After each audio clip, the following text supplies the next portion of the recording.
Welcome to my channel.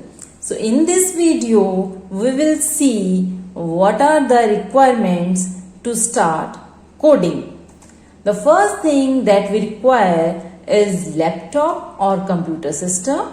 Second thing that we require is internet connection, and the third thing that we require is Gmail account. So now if you are ready with all these three elements, then let's start coding.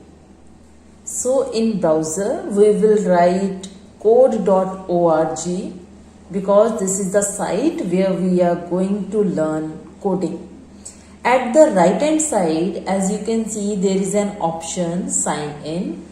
So you have to click on it, and in the next window there are two options. One is sign in and another one is create an account. Because as you are doing opening it for the first time, so you have to create your account first. So click on this option, create an account, and then put your Gmail account here, and then write the passwords.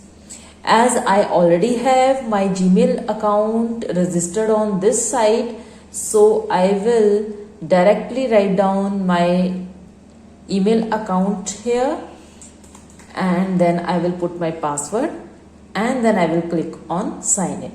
So this is my email ID, that is learna2zcode@gmail.com. If you want personalized classes for yourself to learn coding, then you too can contact us on the same email ID. In next video we will see what is the environment, what are the different features of the environment where we will learn coding.